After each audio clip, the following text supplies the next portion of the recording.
we've finally received Orphe's kit details. In today's video, we'll discuss everything we know about her expected release date, abilities, playstyle, and how she might fit into your team compositions. Let's dive right in.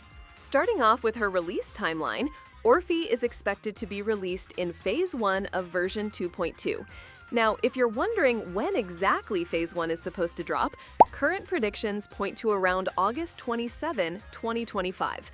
Of course, this could shift slightly depending on the game's patch schedule, but that's the date to watch for right now. So if you're saving up for her or planning your pulls, now's a good time to start prepping. Now, let's discuss about her kit details. So, Orphe and Magus are an S-rank attack-type character who specialize in fire damage and use a slash weapon style. The core of their gameplay revolves around building and spending something called heat, which powers up their moves. When you're playing as Orphe, your basic attacks are a combo string that ends with a strong fire blade slash, which deals both physical and fire damage. Now, dodging is also super important with Orphe. When you dodge an enemy attack with perfect timing, you unlock a counterattack, which is a fiery combo that not only hits hard, but also makes you invincible while it's happening. Right after dodging, you can also do a quick follow-up slash for more damage, even if you don't land a perfect dodge. Her special attack is a tail thrust that deals fire damage and is hard for enemies to interrupt, meaning she won't easily get knocked out of the animation. But there's more. When your teammates attack, Magus automatically joins in with a laser follow-up that shoots 4 quick-fire lasers. It can only happen every 5 seconds, but it's great because it keeps the pressure on even when Orphe isn't on the field, and you also gain heat from it.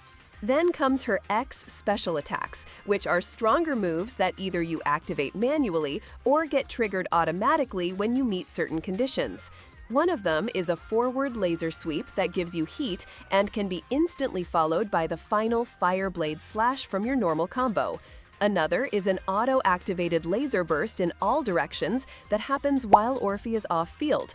This triggers if she has more than 60 energy and someone else on the team attacks. It's super handy because it keeps her relevant even when she's not the one you're controlling.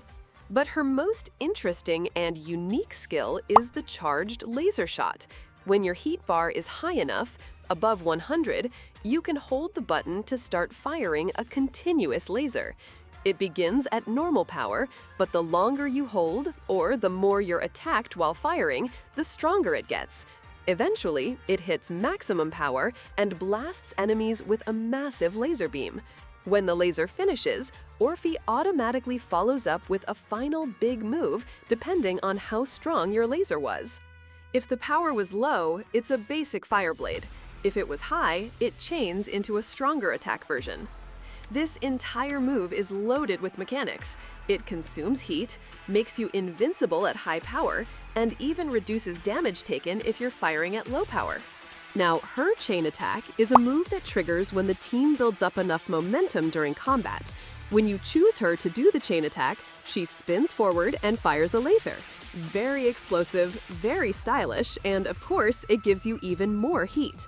There's also a special upgraded version of this chain attack that happens only after you finish a fully powered charged laser shot. It's automatic and adds an extra layer of burst damage to your rotation.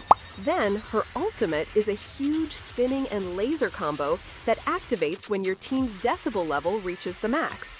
When Orphe jumps up to start this, she can trigger a quick assist. If you jump in as Magus with the quick assist, you actually extend the duration of her laser fire in the ultimate.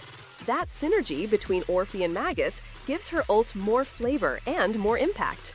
Again, she's invincible while doing this, so it's not just strong, it's safe. She also has support skills.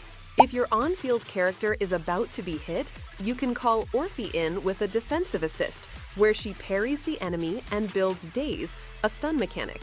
After that, you can follow up with another attack where she stabs forward with multiple fire strikes. So not only does she deal damage, she can also protect your team. Now for the passive abilities, which are kind of like hidden powers that activate automatically. Her core passive boosts her crit rate and increases the damage of all her aftershock skills. These include the big fire blade, her lasers, her ultimate, her chain attack, pretty much all her main fire damage moves. She also starts every battle with 60 heat and can hold up to 125. While she's off-field, if she has enough energy, she can automatically trigger that big off-field laser sweep instead of the usual special attack. Plus, the more energy regeneration she has from gear or stats, the stronger her aftershock damage becomes. Finally, there's one extra passive called Forged by Furnace, which only activates if you have a stun or support character on your team. When you fire off her charged laser shot and it hits enemies, your whole team gains a buff called Focus, which makes all your attacks do 20% more damage and ignore 20% of the enemy's defense. Every time your team triggers an aftershock, the focus buff lasts longer, up to 12 times. It's a fantastic team-wide boost that rewards keeping Orphe in a team that works around aftershock damage. So, to sum it up in plain language, Orphe and Magus are a high-damage fire duo who rely on building heat, dodging at the right time, and then unleashing devastating lasers and fire combos. They're flashy, powerful, and great on both offense and defense. And if we talk about her team comps, Ifil, Trigger, and Annie will be good options for her. What do you all think? Let me know in the comments. Thanks for watching!